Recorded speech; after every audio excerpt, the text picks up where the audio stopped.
ടേസ്റ്റിയാണ് അതുപോലെ തന്നെ ഹെൽത്തിയും. എണ്ണയിലൊന്നും മുക്കി പൊരിക്കാതെ ആവിയിൽ വേവിച്ചിട്ടാണ് നമ്മളിത് തയ്യാറാക്കിയെടുക്കാൻ വേണ്ടി പോകുന്നത്. അപ്പോൾ ഇതെങ്ങനെയാണ് ഉണ്ടാക്കുന്നതെന്നൊക്കെ നമുക്കൊന്ന് നോക്കിയിട്ട് വരാം. ഈ ഒരു പലഹാരം ഉണ്ടാക്കിയിരിക്കുന്നത് ചെറുപയർ ഉപയോഗിച്ചിട്ടാണ്. ഇവിടെ അരക്കപ്പ് ചെറുപയർ ഒരു പാത്രത്തിലേക്ക് ഇട്ടിട്ടുണ്ട്. 2-3 പ്രാവശ്യം കഴുകിയെടുത്തതിന് ശേഷം കുക്കറിലേക്ക് ഇട്ട് കൊടുക്കാം. ഇനി ഇതിലേക്ക് 1/4 കപ്പ് വെള്ളം ഒഴിച്ചു കൊടുക്കാം. ഇനി ഒരു ചെറുപയർ വേവിച്ചെടുക്കാം. ആദ്യത്തെ വിസിൽ വരുന്നത് വരെ ഹൈ ഫ്ലെയിമിൽ വെച്ച് കൊടുക്കാം. അതിനുശേഷം മീഡിയം ഫ്ലെയിമിലാക്കിയിട്ട് 5 മിനിറ്റ് നേരത്തേക്ക് കുക്ക് ചെയ്തെടുക്കുകയാണെങ്കിൽ പെർഫെക്റ്റ് ആയിട്ട് കുക്കായി കിട്ടും. ആ ഒരു സമയത്ത് ഇതിനായിട്ടുള്ള ശർക്കരപ്പാനി തയ്യാറാക്കിയെടുക്കാം. ഒരു പാത്രത്തിലേക്ക് 1.5 കപ്പ് പൊടിച്ച ശർക്കരയാണ് എടുത്തിരിക്കുന്നത്. ആണിയായിട്ടുള്ള ശർക്കരയാണ് എടുക്കുന്നുണ്ടെങ്കിൽ ഏകദേശം 2 ആണിയൊക്കെ വേണ്ടി വരും. ഇതിലേക്ക് അരക്കപ്പ് വെള്ളമൊഴിച്ച് ശർക്കരപ്പാനി ആക്കിയെടുക്കാം. ശർക്കരയൊക്കെ ഒന്ന് മെൽട്ടായി ഒന്ന് പതഞ്ഞ് വന്നാൽ മാത്രം മതി. നേരത്തെ കുക്ക് ചെയ്യാൻ വേണ്ടി വെച്ചിരിക്കുന്ന ചെറുപയർ ഇവിടെ പാകത്തിന് റെഡിയായി വന്നിട്ടുണ്ട്. ഇനി ഒരു പാനിലേക്ക് 1 ടീസ്പൂൺ നെയ്യ് ഒഴിച്ച് കൊടുക്കാം. നെയ്യ് ഒന്ന് ഉരുകി വരുമ്പോൾ അതിലേക്ക് നമ്മൾ വേവിച്ച് വെച്ചിരിക്കുന്ന ചെറുപയർ മുഴുവനായിട്ട് തന്നെ ചേർത്ത് കൊടുത്ത് ഒന്ന് മിക്സ് ചെയ്തെടുക്കാം. ഇനി ഇതിലേക്ക് 1 കപ്പിൻ്റെ അടുത്ത് തേങ്ങ ചിരകിയത് ചേർത്ത് കൊടുത്തിട്ടുണ്ട്. 1 കപ്പ് മുഴുവനായിട്ടും ഇല്ല, 1/4 കപ്പിന് 1 കപ്പിന് ഇടക്കായിട്ടാണ് ചേർത്ത് കൊടുത്തിരിക്കുന്നത്.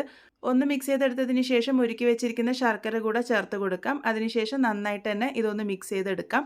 നന്നായിട്ടൊന്ന് യോജിപ്പിച്ചെടുത്തിട്ടുണ്ട്. ഒരു നുള്ളു ഉപ്പും കൂടെ ചേർത്ത് കൊടുത്ത് നല്ലപോലെ തന്നെ ഒന്ന് മിക്സ് ചെയ്തെടുക്കാം. ഉപ്പ് ചേർത്ത് കൊടുക്കുന്നത് മധുരമൊക്കെ ഒന്ന് ബാലൻസ് ആയിട്ട് വരാൻ വേണ്ടിയിട്ടാണ്. ഒരു 5 മിനിറ്റോളം നന്നായിട്ട് വേവിച്ചെടുത്തതിന് ശേഷം ഇതിലേക്ക് അരിപ്പൊടിയാണ് ചേർത്ത് കൊടുക്കുന്നത്. ആദ്യം 1/4 കപ്പ് അരിപ്പൊടി ചേർത്ത് നല്ലപോലെ തന്നെ മിക്സ് ചെയ്തെടുത്ത് വീണ്ടും ഞാനിവിടെ 1/4 കപ്പ് ചേർത്ത് കൊടുത്തിട്ടുണ്ട്.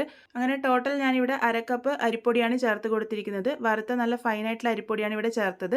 ഈ ഒരു രീതിക്ക് ഒന്ന് കൂട്ടിൻ്റെ പാകത്തിനായി വരുന്നത് വരെ മാത്രം അരിപ്പൊടി ചേർത്താൽ മതി. ഇതൊരു പാത്രത്തിലേക്ക് മാറ്റിയിട്ടുണ്ട്. ഇതിലേക്ക് 1/4 ടീസ്പൂൺ ഏലക്കാപ്പൊടി കൂടെ ചേർത്ത് കൊടുക്കാം. ഇത് നിങ്ങൾക്ക് നേരത്തെ ചേർത്ത് കൊടുക്കാവുന്നതാണ്. ഞാൻ മറന്നുപോയതുകൊണ്ടാണ് ഇപ്പോൾ ചേർത്ത് കൊടുത്തിരിക്കുന്നത്. ഇതിൻ്റെ ചൂട് ഒരല്പം ആറി വന്നതിന് ശേഷം നമുക്കിത് ഷേപ്പ് ചെയ്തെടുക്കാം. എല്ലാം ഒരേ ഷേപ്പിൽ കിട്ടാൻ വേണ്ടിയിട്ട് ഞാൻ ഇതുപോലെ തവിയിലെടുത്തിട്ടാണ് ഷേപ്പ് ചെയ്തെടുത്തിരിക്കുന്നത്. ഇത് നിങ്ങൾക്ക് ഇതുപോലെ ഉരുട്ടിയിട്ട് വേണമെങ്കിൽ എടുക്കാം. അല്ലാന്നുണ്ടെങ്കിൽ ഇതിൻ്റെ ഷേപ്പ് ഒന്നും കൂടെ നല്ല ഭംഗിയാക്കി എടുക്കാൻ വേണ്ടിയിട്ട് ആപ്പിളൊക്കെ റാപ്പ് ചെയ്തിട്ട് ആ ഒരു റാപ്പർ ഉപയോഗിക്കാവുന്നതാണ്. നന്നായിട്ട് ആ ഒരു റാപ്പർ കഴുകിയെടുത്തതിന് ശേഷം ഒരല്പം നെയ്യാക്കിയിട്ട് ഇതുപോലെ ഒന്ന് വെച്ച് പ്രസ് ചെയ്തെടുക്കുകയാണെങ്കിൽ നല്ലൊരു ഷേപ്പ് കിട്ടും.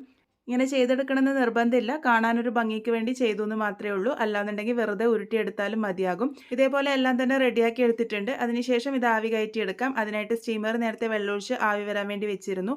ആവി നല്ലപോലെ വന്നതിന് ശേഷം ഈ ഒരു പാത്രത്തിലേക്ക് ഇത് ഇറക്കി വെച്ച് കൊടുക്കാം. ആ ഒരു പാത്രത്തിൽ ഒരല്പം നെയ്യാക്കി കൊടുത്തിട്ടുണ്ട്. ഹൈ ഫ്ലെയിമിൽ ഒരു 5 മുതൽ 10 മിനിറ്റ് നേരത്തേക്ക് നല്ലപോലെ തന്നെ ആവി കയറ്റിയെടുക്കാം. ഞാനിവിടെ 10 മിനിറ്റ് ആവി കയറ്റി എടുത്തിട്ടുണ്ട്. ഇത് നല്ല പെർഫെക്റ്റ് ആയിട്ട് തന്നെ കുക്കായിട്ട് വന്നിട്ടുണ്ട്. ഇതിൻ്റെ ചൂടൊരല്പം മാറി വന്നതിന് ശേഷം മാത്രം ആ ഒരു പാത്രത്തിൽ നിന്ന് മാറ്റിയെടുത്താൽ മതി.